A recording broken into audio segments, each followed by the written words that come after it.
drugs, violence, abuse, and a song shrouded in eerie theories. The Eagles is one of the most iconic rock bands in history, known for their distinct harmonies and captivating lyrics. With a career filled with successes, the band achieved a legendary status that continues to resonate through the decades. Today, let's revisit the fascinating yet tumultuous journey of this band, a story marked by challenges, disputes, and excesses that captivated the music world. So, my friends, today we're not just going to explore the Eagles' musical legacy, but also the personal dramas and internal tensions that shaped their extraordinary career.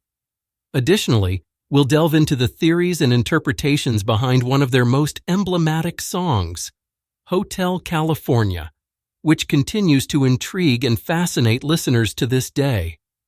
Let's roll the video. The Eagles are one of those bands with a history of ups and downs that resonates with many music fans. It's impressive how their album, Greatest Hits 1971-1975, outsold even Michael Jackson's legendary Thriller as the best-selling album in the United States. Did you know that? And you know what the icing on the cake was? The album Hotel California ranked second on that list. What a success, right? But it wasn't all roses. When Rolling Stone magazine profiled the band in 1979, tensions and challenges were evident, but we'll talk more about that throughout the video. Okay? Let's rewind a bit and see how it all began. The Eagles' story begins with the union of musicians from different backgrounds and styles who came together to create a sound that would become an icon of country rock on the West Coast of the United States. Glenn Frey and Don Henley, hailing from Michigan and Texas respectively, took the first step when they met in the backing band for the renowned singer Linda Ronstadt. With the addition of bassist Randy Meisner from Nebraska and versatile musician Bernie Leadon, formerly of the Flying Burrito Brothers and a native of San Diego, the original Eagles lineup was complete. Before embarking on this impressive journey, they sought Linda's blessing and support, recognizing the talent and promise of the new group. Thus, the Eagles were born, a band destined to make their mark on music and California culture, despite none of their original members being native to the state. Interestingly, their music evoked the landscape and spirit of the American West, winning a legion of fans and shaping the distinctive sound of country rock in the 1970s. The formation of the Eagles occurred at a crucial moment in music history, coinciding with the emergence of Asylum Records, founded by David Geffen in 1971. The group became one of the label's early signings, alongside other major artists of the time.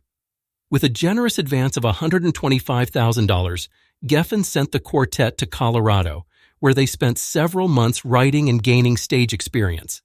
However, their sunny California stay lasted just over 3 months, as in February 1972, the four musicians embarked on a trip to London, where they recorded their debut album under the guidance of one of the era's most renowned producers.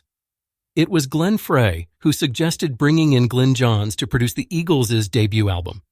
Johns, known for his work with giants like the Rolling Stones, Led Zeppelin, and the Beatles, was chosen by Frey for his reputation and extensive experience. While Frey wanted to explore a more rock-oriented sound, Bernie Leadon preferred the country style, feeling more at home with the banjo than the guitar. With Johns' guidance, they produced iconic hits like Take It Easy, Take it easy, Peaceful Easy Feeling, and Witchy Woman. easy feeling. Ooh, witchy woman, see how.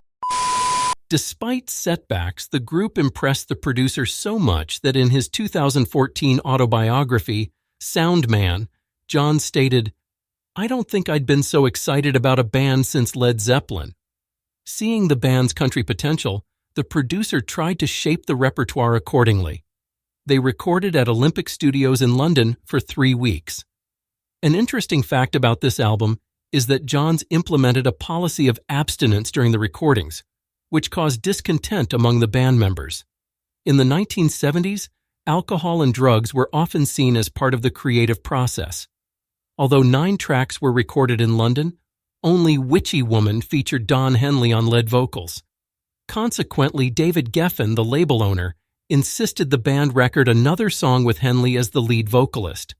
Thus, Nightingale was born. I'll never let her go. Despite objections from Glyn Johns, who felt ignored and opposed the inclusion of the track on the album. This divergence foreshadowed the challenges and conflicts that the Eagles would face throughout their career. David Geffen also intervened in the album cover. Originally, Gary Burden, an artist specializing in album covers, had planned a gatefold-style cover that would open to reveal an upside-down photograph of the band in Joshua Tree National Park, taken by Henry Diltz. However, Geffen vetoed the idea. At the factory, the covers were folded and glued, resulting in the band's upside-down image on the back. When asked about this decision in the 2003 documentary History of the Eagles, Geffen shrugged and did not explain the reason.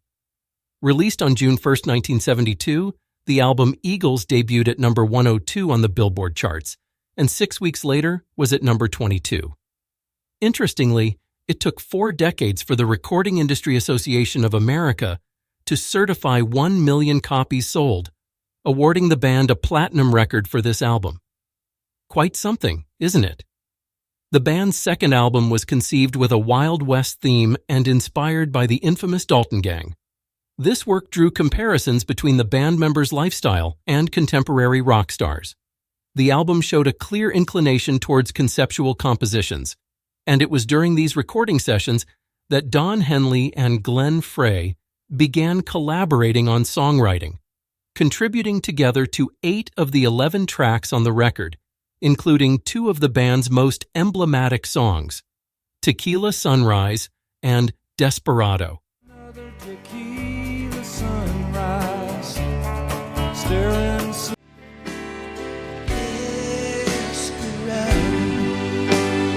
Guitarist Bernie Ledon showcased his skills with guitar, banjo, and mandolin on songs like Doolin' Dalton, Bill Dalton, it must be God's will. and the gentle ballad Saturday Night.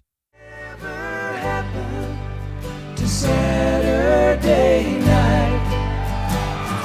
Though it had less success than their debut album, reaching only number 41 on the U.S. pop album chart, the album generated 2 singles that entered the Billboard charts, Tequila Sunrise and Outlaw Man. Don't try to love me, don't try to understand.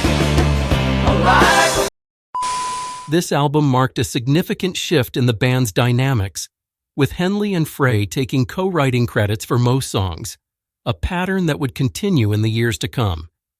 The duo also took on more prominent leadership roles in songwriting and direction, shifting the focus away from Ledon and Meisner, despite initial expectations that they would lead the group. For their next album, On the Border, Henley and Frey wanted the band to move away from the country rock style and lean more towards hard rock. Initially, the Eagles were working with Glyn Johns as the producer, but he was steering the sound towards a softer direction, which didn't please everyone. So, they brought in Bill Shimchick to finish the album. Already Gone became the first successful single from this album.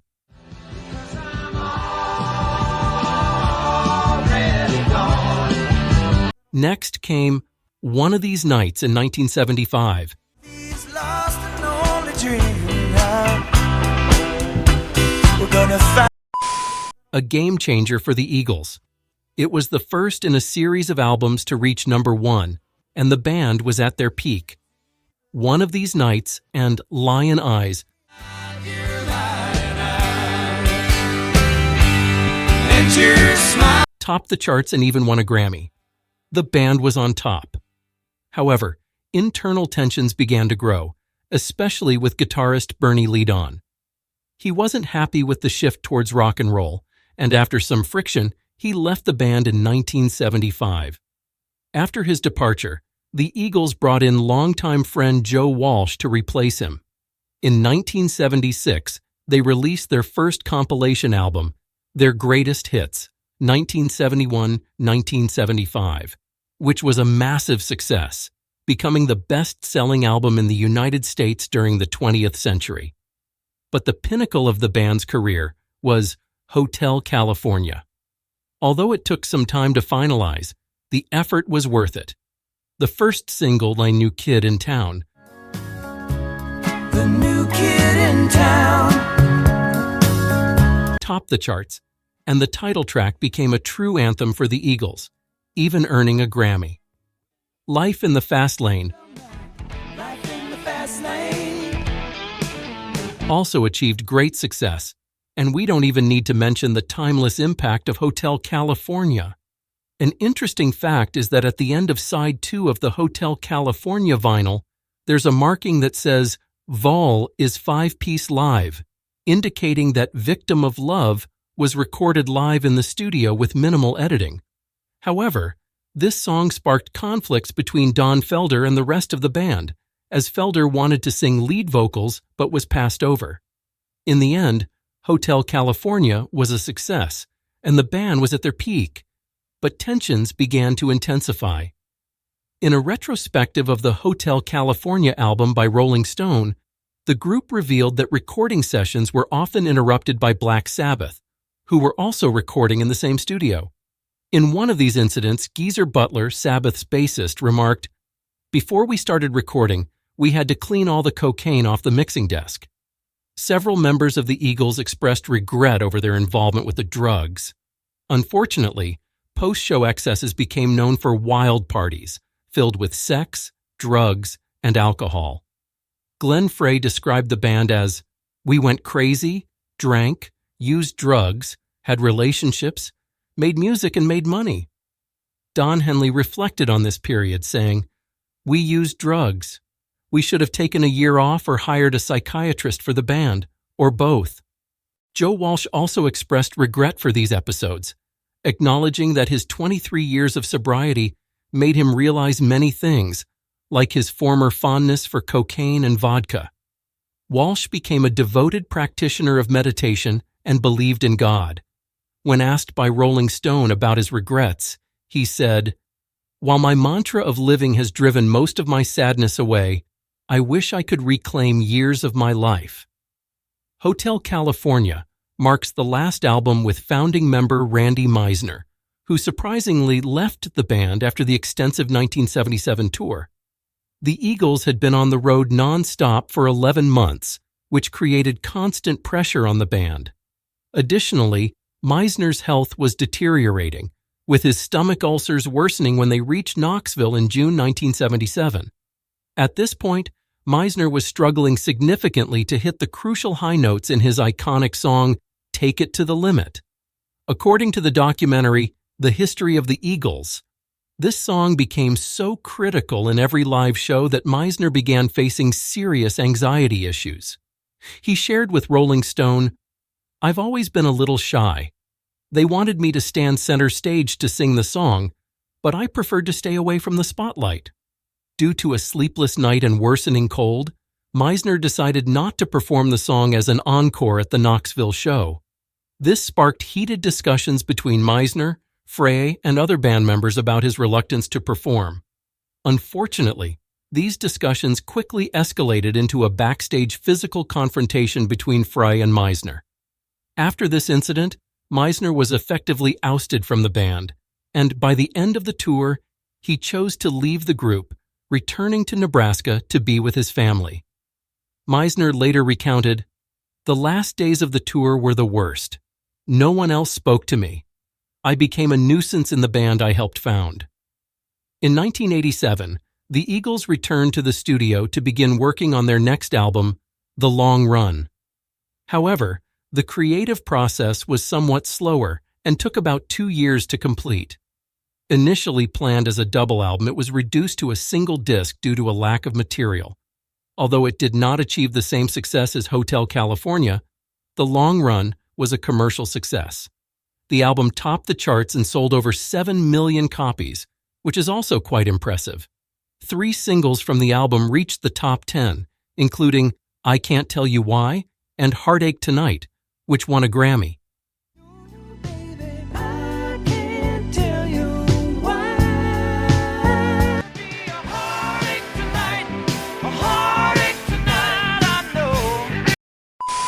However, the relationship between the band members continued to sour, culminating in an infamous event known as the Long Night at Wrong Beach on July 31st, 1980. During a benefit show in Long Beach for Senator Alan Cranston, before the show, Don Felder made a disrespectful comment, which left Fry embarrassed and utterly furious. The group continued the show, but during the performance, there were a series of threats and promises to follow through on them. As reported, Fry explained, "We're on stage and Felder looks at me and says, 'Only 3 more songs until I kick your ass, pal.' And I say, 'Great, I can't wait.'" It was at that moment that Frey realized he needed to leave. Everything culminated with broken guitars and all the band members leaving the venue. Despite the conflicts, the Eagles had a commitment to Elektra Records to release a live album from the tour. Thus, Eagles Live was released in November 1980. The recordings took place in different locations across the country, with the band facing logistical challenges due to the lack of communication between the members. At that point, Frey had already left the band, and the remaining members' relationships were tense during the production process. The album featured the hit Seven Bridges Road,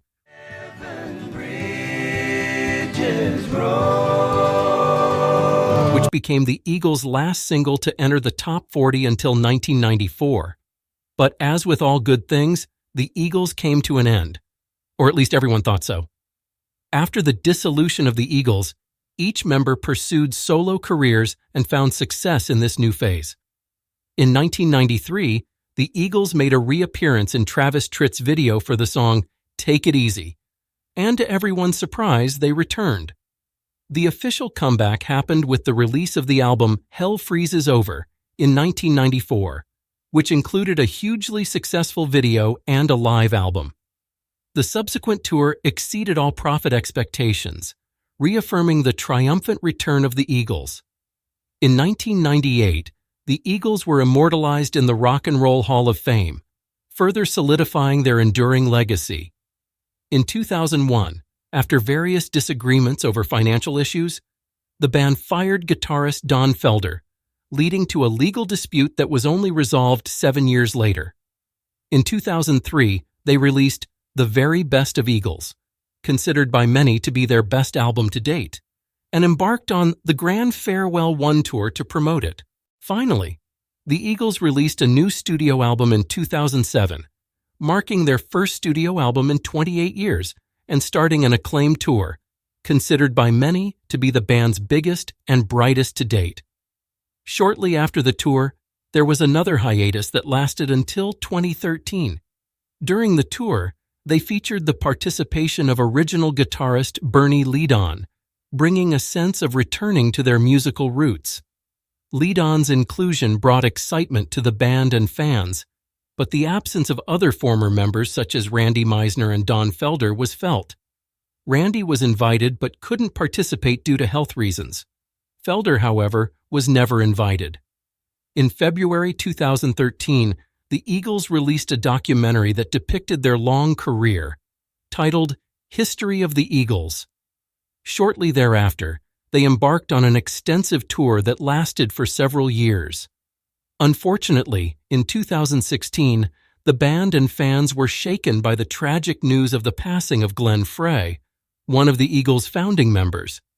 His death was attributed to complications related to rheumatoid arthritis, acute ulcerative colitis, and pneumonia, which occurred during his recovery from intestinal surgery.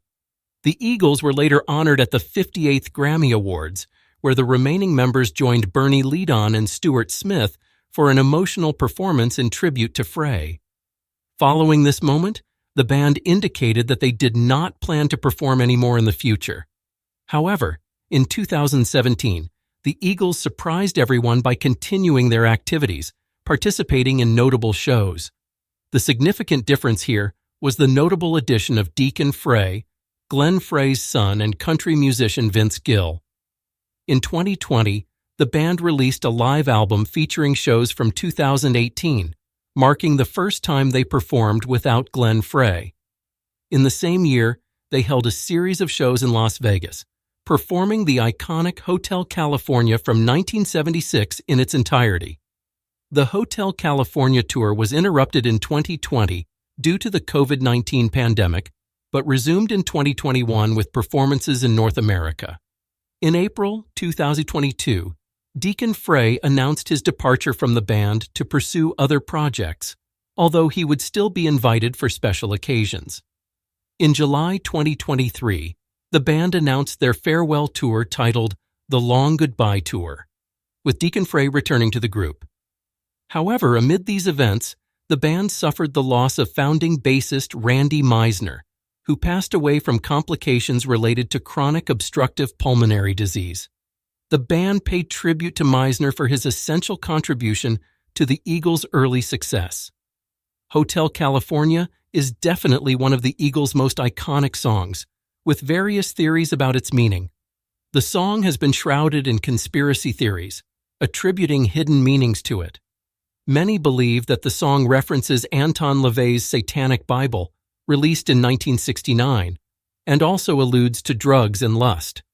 However, the band members have repeatedly denied these interpretations, insisting that the song is a reflection on excessive indulgence and materialism in 1970s California. Another theory is that Hotel California refers to a mental hospital in Los Angeles. The album cover, which shows a mysterious mansion, was associated with the Camarillo State Mental Hospital due to architectural similarities. The song's lyrics, which talk about a strange and seductive place that's difficult to escape, are often compared to the experience of being in a mental institution. The album's inner cover also caused controversy, with speculation about the presence of hidden characters and tortured souls. However, the band takes this lightly, stating that they were just people hired for the promotional photo session.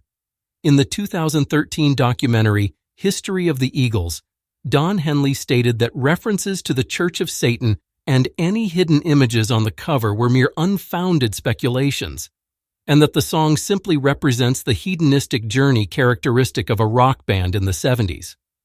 Glenn Frey admitted that there was a dark aspect to the composition, but emphasized that such an aspect does not necessarily need to be explained. Hotel California is considered one of the most iconic rock songs, included in the list of 500 songs that shaped rock in the Rock and Roll Hall of Fame, and ranking number 49 on Rolling Stone magazine's list of the 500 greatest songs of all time. The album of the same name is also recognized as one of the 15 best-selling albums in rock history, highlighting the enduring importance of the song and album in musical culture. But what about you? What's your theory about Hotel California? Leave your theory in the comments to enrich our passion for this band.